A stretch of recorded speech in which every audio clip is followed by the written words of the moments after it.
2023年6月20日半夜11点多的时候，一个神色慌张坐在轮椅上的婆婆出现在日本神户市垂水区的一条小道上。这个婆婆不仅坐着轮椅，随身带着的一些东西也都散落在她的身边。刚下夜班的吉野君以为婆婆迷路了，赶忙关切地上前问询，不问不要紧，一问吓了吉野君一大跳。因为吉野发现，即使是在周围昏暗的灯光下，他还是清楚地看到婆婆的脸上有明显被人殴打过的痕迹。已经来不及仔细思考的吉野连忙拨打了110报警电话。吉野回忆说，发现他的时候，他脸上的那个黑眼圈特别明显，眼球也不是正常的颜色，是那种浑浊的棕褐色。警察到场后，似是受到严重惊吓的婆婆呆若木鸡地对着警察念叨着：“我被儿子女儿家暴了，我是逃出来的。”不仅如此，已经意识模糊的婆婆还对警察说出了一个惊天大秘密：自己的外孙很危险，很可能已经被儿子女儿害死了。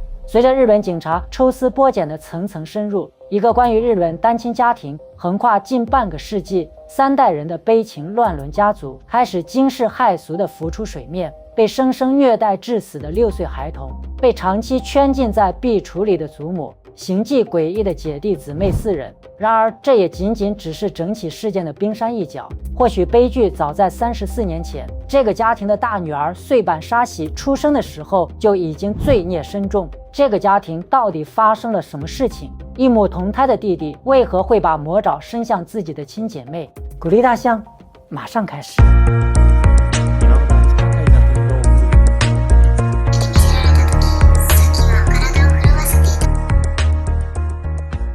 大家好，欢迎收看万象奇谈，我是大象。本期节目内容是由万象城的家人 Sherry Chen 推荐制作。整起悲剧事件需要从轮椅上的这个婆婆开始讲起。她叫穗坂由美子，现年57岁。年轻的时候独自一人带着5个孩子艰难度日。由美子的腿脚不好，没有办法正常工作，仅能靠领取残疾人补助勉强度日。根据日本媒体公开的资料显示，由美子的5个孩子似乎都有些轻微的智力障碍，这让本就艰难的单亲家庭雪上加霜。由美子的5个孩子分别是大女儿穗坂沙喜、大儿子穗坂龙、二儿子穗坂大地，以及双胞胎姐妹穗坂昭美和穗坂昭华。5个孩子长大后，曾经也都各自安好，各寻去处。但就从大女儿沙喜2017年怀孕后回家，这个家庭似乎又陷入了新一轮的轮回。大多数的子女又陆陆续续地回到了由美子的身边。大儿子龙离家后就再也没有回来，他也被排除在这一次的虐母事件之外。二儿子穗坂大地则是因为与大自己20岁的妻子结婚后，经常因为家暴事件正在闹离婚，无处可去的大地又只能回到了这个自己曾千辛万苦也要逃离的家中。2个双胞胎妹妹昭华和昭美则一直和母亲由美子住在一起，未曾离开。就这样兜兜转转，来来回回，这个家庭依然还是6口人。大儿子穗坂龙虽然离开了，但大女儿沙喜却挺着个大肚子生下了这个家庭的第3代穗坂修。由美子也升级为这个家庭的祖母。一个家庭6口人，除了6岁的小修之外都是成年人，但这几个人都没有工作，全靠领取政府资助的残疾人补助勉强过活。就在2023年6月20日深夜，接到报警电话的日本警察赶到现场的时候，虚弱的由美子已经很难完整表达自己的意思。但在随后神户警局的笔录问讯时，参与问询的警察还是被由美子叙述的内容惊得说不出话来。由美子告诉警察，自2023年3月开始，她就在断断续续地遭受着4个儿女的折磨。期间，她曾被数十次关在家中狭窄的壁橱里，壁橱从外面被反锁住，只要她在里面发出一点点的声响，她的儿女们就会把她拉出来进行殴打，有时还会被他们用钢管殴打。根据电视台记者后来测量，由美子所住公寓楼的其他房间里，同等规格的壁橱的高度有1.8米，深有1米，宽度只有70公分。由美子说，他们还是会给我吃的，也允许我上厕所。但通过验伤，警察确认了由美子左眼已经出现皮下出血，背部也有多处伤痕。由美子经历了长期的暴力对待。2023年6月19日当天下午开始，家里突然就安静了下来，直至6月20日下午，家中的4个子女连同自己的小外孙穗坂修突然集体出门了。由美子越想越不对劲，连日来被儿女连续殴打的由美子忍着剧痛，拖着行走不便的身体，拼死逃出家门，一直逃到她自己再也没有力气推动轮椅的地方，被好心的吉野打了报警电话。由美子被日本警方保护起来的同时，日本警方也不得不面对一个棘手的难题。由美子口中只有6岁的小外孙穗坂修去了哪里？他是否还活在这个世上？要解决这个难题，他们必须在最短的时间里找到孩子的母亲和舅舅，以及那对双胞胎的阿姨。通过调取穗坂家附近的闭路电视，日本警察很快发现，就在由美子出逃的前一天，也就是2023年6月19日当天，穗坂沙喜及其弟弟妹妹一行4人拖着一个银色拉杆箱出门了。监控影像显示，4人的关系看上去非常亲密，一前一后，2人一对。沙喜和大地更是亲昵地挽着手，紧紧地依偎在一起。当天气温在高达30度的情况下，4个人全部穿着长袖连帽衫，戴着墨镜，有说有笑地走在一起，一副开心逛街的模样，没有半点悲伤。经过一路追查，日本警方发现6月20日白天，穗坂姐弟妹4人出现在大阪梅田商业街，他们依然穿着格格不入的衣服，扇着扇子，背着大大的双肩包，依然是一前一后，2人一对，手牵着手。闭路电视也清楚地记录了气定神闲的4姐弟妹似是在外出游玩。期间，4人还走进一家餐厅用餐，还去物产店选购商品。6月21日晚间，4人出现在东京都，在网咖里住了一晚。6月22日，静候多时的日本警方在神户市三宫商业街将从东京都刚刚回来的4兄妹当场抓获。已经等得火急火燎的日本警方当场质询大女儿沙喜：“你的儿子小修呢？他人在哪里？”虽然警员们已经做好了最坏的心理准备，但从沙喜嘴里听到答案的那一刻，心里还是咯噔一下。沙喜告诉警察，他和其他3个弟弟妹妹在家里就把孩子装进了行李箱，然后搬到了草丛里。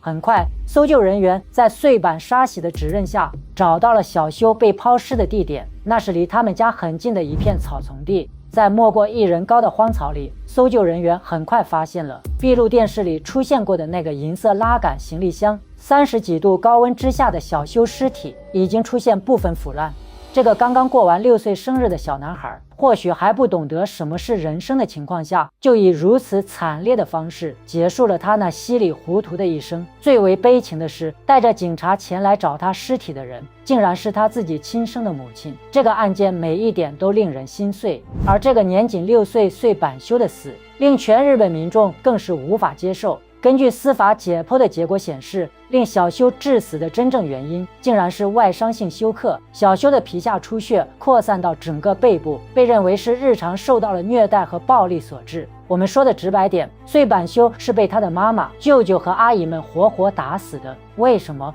他们到底是为了什么？俗话说，虎毒尚不食子，他们可都是小修最亲近、有着天然血亲的亲人啊！他们是怎么下得去这个毒手的？他们又为何会如此的丧心病狂？接下来，日本记者的实地采访，或许可以揭开这个变态家庭的不同寻常。一位认识穗坂家几十年的老邻居介绍说，因为这对他们来说就是正常的亲子关系，只有被卷入其中而死去的小修是真的很可怜。这位邻居意味深长的一句话，似乎对年迈且身有残疾的由美子并无可怜之意。邻居甚至用因果报应4个字给由美子的遭遇做了个盖棺定论。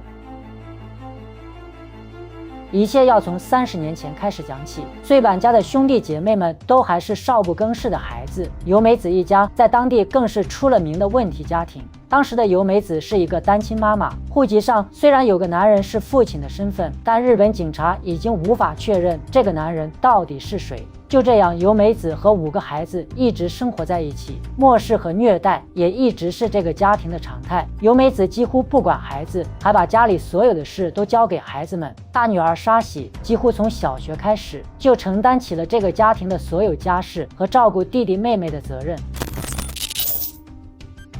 当时穗坂一家人还住在神户区垂水区的一处住宅楼。一位老邻居至今还记得几个小孩抱着垃圾袋去垃圾场的情景，因为袋子太重，他们就拖着走，食物垃圾洒在楼梯和走廊上，被邻居投诉。那个时候出来道歉的也是孩子们。5个孩子总是一起放学，可能是害怕晚回家被骂，总是早早的到家。只是如地狱一般的家中，脾气暴躁的母亲非打即骂，年幼的少年们无法逃离。家中的2个男孩龙和大地曾试图离家出走，有一次晚上11点左右，在离家3公里的地方被警察找到了。有一位邻居对大儿子印象很深刻，因为觉得他实在太可怜了。他还记得大儿子在隆冬的夜晚，穿着半袖短裤坐在楼梯上，冻得瑟瑟发抖。这种事情发生过不止1、2次。沙喜同学的家长也清楚地记得，孩子们衣服破破烂烂的，好几天都不换一次，特别是年长的3个孩子尤其严重，即使是冬天也不穿袜子去上学，连饭都不给吃，学校有多余的饭，孩子们就装在书包里带回去。孩子们遭受的除了这些漠视，还有更可怕的虐待，这种虐待超出了常人可以想象的程度。尤其是年长的3个孩子，身上伤和淤青不断，大儿子曾被大人打到自己的牙刺进牙龈里。大儿子龙曾对老师说过，母亲曾用铁管打过自己，自己的头都被打破了，还缝了针。他不懂怎么养伤，在家里自己拆线，让伤口发炎化脓，痛不堪言。沙喜的情况似乎也没好到哪里去。和他小学时同校的一位女生向记者透露，沙喜上小学2年级的时候，曾对他说过在家庭中遭受暴力的事情。女生曾抱着沙喜的胳膊，看到了伤口，不管是烧伤还是被打的淤青都很严重。沙喜曾对自己说，在家里经常被人用香烟烫皮肤，或者被人拳打脚踢，也曾被人用铁管殴打过。后经日本警方证实，这里沙喜所说的被人殴打，是因为母亲那时还会带不同的男人回家。这个时候，孩子们就要遭受多重虐待，不仅有来自母亲的，还有那些陌生的男人们。暗无天日的日子，对于年幼的孩子们来说，仿佛永远没有尽头，更无盼头。不存在的父亲，失职的母亲，以及其他在这个家里进进出出的男人，永无止境的痛苦。表面上看，穗坂家的5个孩子行动自由，他们没被监禁，但他们就是逃不出这个名为家的牢笼。绝望的生活重压之下，大女儿沙喜几乎扛起了全家人的重担，大儿子龙一心只想逃离这个荒诞的家庭。年纪最小的双胞胎姐妹跟着哥哥姐姐们麻木生活，二儿子大地则继承了母亲嗜血暴力的脾气。熟悉大地的小学同学回忆说，小学的时候，大地会在课堂上走来走去，甚至会突然大声说话。不如意的时候，他经常会暴跳如雷，会突然踢人，还会朝人扔石头。6年级的时候，还发生过他故意把一个女孩绊倒，导致女孩从楼梯上摔下来，流了满地血的事件。穗坂大地似乎对制造流血事件有特别大的热情，每次都显得很兴奋。直至今日，虽然我们不能断定是不是暴力的家庭环境影响了大地的性格，但我们一定可以确切地断定，大地的这一性格给今日的悲剧事件埋下了一颗随时都会被引爆的地雷。随着兄弟姐妹们逐渐长大，他们逐渐有了离开这个家的能力。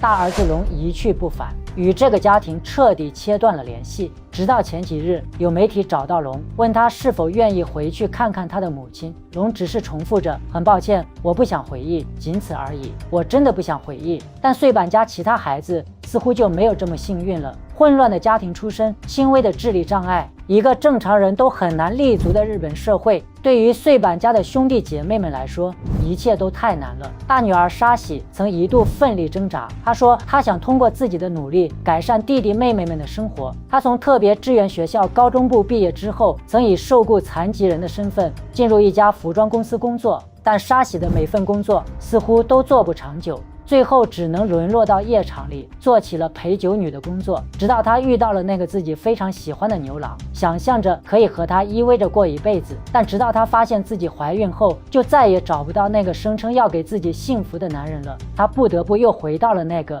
让她曾经苦苦挣扎母亲由美子的家里。2017年6月，穗坂沙喜生下小修，似是一场命运的轮回，她也成了单亲妈妈。大女儿沙喜怀孕回来后，家里的气氛还算不错。双胞胎妹妹们和沙喜没有记恨母亲以往的虐待，还能尽心尽力地照顾母亲。附近的邻居回忆起沙喜刚刚怀孕后回家的那段时间，也都觉得一家人过得很安详很平静。母亲由美子和女儿都是矮个子，由美子总是坐着轮椅出行，去很远的地方孩子们就会打车，经常能看到女儿们推着轮椅外出，或者他们帮母亲把轮椅搬到出租车上的样子。那段时间，妈妈和女儿看起来像是关系非常亲密的母女。大女儿和小修之间的母子关系看起来也很融洽，每天牵着手去幼儿园，日子就这样按部就班的过着。一切恐怖气氛的变化都是伴随着二儿子岁坂大帝回家后突然就发生的。2022年年底，岁坂大帝因和大自己20岁的妻子闹离婚，无处可去的大帝回到家中，开始了对一家人的恐怖支配，就像曾经由美子对孩子们进行虐待一样，岁坂大帝成了这个家里新一代的王。多数附近的居民说，其他姐妹都听二儿子的，有时候还会听到其他姐妹回应大帝的怒吼，高喊着我发誓，仿佛是在向大帝表忠心。甚至有人半夜里听到咚咚咚咚敲击的声音，是在用铁管敲什么人吗？家里的气氛变回了记忆里的黑暗。沙喜和儿子小修的关系也被彻底改变了。之前每天都会和妈妈沙喜一起去幼儿园的小修，自2023年年初开始，小修变得频繁缺席。2023年4月，小修只去了2天幼儿园。4月20日，幼儿园的老师注意到小修的屁股和左肩上有疑似暴力留下的淤青。在被问到关于淤青的问题时，小修回答：“有人对我这样做的。”幼儿园领导感觉事情不太对劲，立即向政府相关部门报了案。政府职员上门问询时，沙喜和由美子却说不知道淤青的事情。后来，沙喜向有关部门提出将小修暂时送到儿童家庭中心，因为小修打外婆很难抚养。但不知为何，到了约定好的那天，沙喜却没有带着小修出现。后来由美子出来说，因为是家人，所以不把小修送走也行。事实上，这个时候的由美子已经被4个儿女监禁起来了，所有的说辞都是岁坂大帝要他说的。根据后来日本警方调查的结果显示，沙喜当时确实是一心想要把小修送走，因为在他内心仅存的一点母爱告诉他，小修再不送走，处境会变得异常艰难，甚至很可能危及性命。也许正因为沙喜作为母亲天性使然，在小修被二弟弟大帝殴打的时候，沙喜会本能的用身体保护小修。也正因如此，岁坂大帝下达了要除掉小修的命令。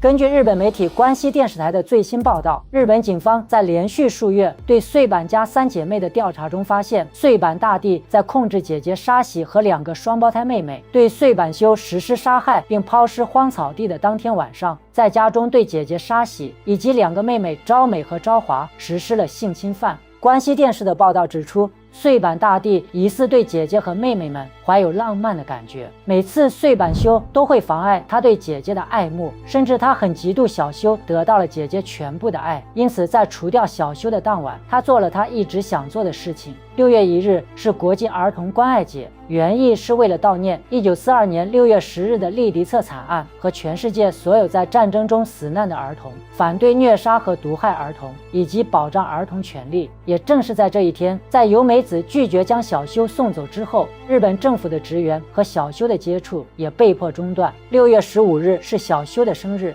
但他没有得到任何人的祝福，甚至这一天他的母亲都不曾记得是他的生日。6月19日，刚刚遭受子女殴打的由美子亲手把当时还有呼吸的小修抱进了行李箱里。再往前推1个月，2023年5月上旬，曾有邻居在街边看到沙喜带着小修出门，竟然给小修脖子上戴了项圈。小修如果想去其他方向，他就会拽住绳子，好像在说不要去那边，就像遛狗一样。同样是在5月上旬，有邻居反映，小修曾在家中2楼的阳台上哭喊：“请救救我，家里没人，我出不去了。”周围的邻居都看到了这一幕，似乎是家里的大人故意把他放到阳台上，把门从里面锁上，让他回不到室内了。但没有一个近邻选择报警。在这个惨绝人寰的故事里，有像大儿子龙这样的幸存者，有只存在户口本上，实则完全隐身的父亲，有30年后身份颠倒的加害者和受害者，更有6岁的小修，他死在自己的母亲和亲人手中。他大声呼救，却无人应答。